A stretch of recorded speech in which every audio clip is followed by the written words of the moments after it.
হ্যাঁ, সরকার গঠন হলে সরকারের মাধ্যমে দেশ পরিচালনা হবে, এটাই সবার আশা।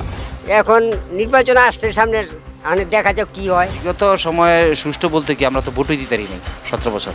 ভোট যারা ভালো লাগে তারই দিমু। মানে যেটা দিতে কইতাছি এটা আপনার তো মেকআপ উঠে যাইব গা।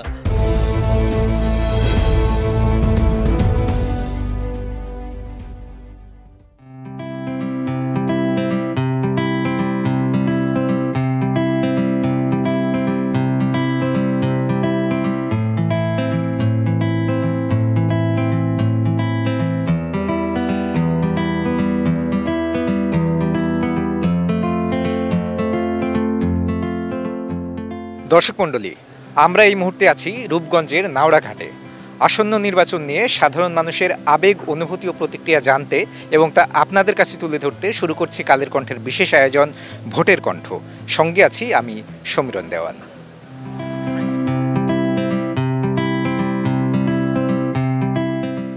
কোন দিক দিয়ে ভালো হইতে পারে? আমার গরিবের দিয়ে চাইলে ভালো হইতে পারে। যে আমার মনে করেন একটা বয়স্ক ভাতার ভাও করে দেয়, নৌকাতন বাইয়া খায়, তবে তো আমার একটা বাইয়া গেলাম সুযোগ সুবিধা। ভোট যারা ভালো লাগে তারই দিমু। এক সরকার তো দেখলাম, আরো সরকারও দেখি। আগের সরকারও কিছু করছে, মানে বর্তমান সরকার আইলে আরো ভালো হইতে পারে। এটা গেছে, এটা তো আর কোয়া দরকার নাই। ভোট কারটা কাকে দিম ওইটা সঠিক বলন যায় না, এটা অন্তরই রাখা হয় ভোটটা। ভোট এইবার সুষ্ঠুই দিব। এইবার 3 গ্রুপ জন এইবার সুষ্ঠু হইব। অন্যান্য বছর তার 3 গ্রুপ দাঁড়ায় না, এককভাবে লয়ে জায়গা।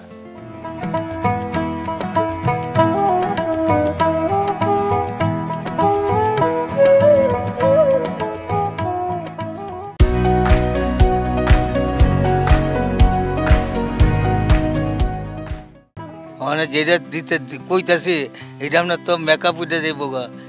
এর আগে দিছি আপনাকে, প্রথম দিছি শেখের আওয়ামী লীগ, এরপর দিছি বিএনপি, এরপর প্রথম দিছি পাকিস্তান, আফগান।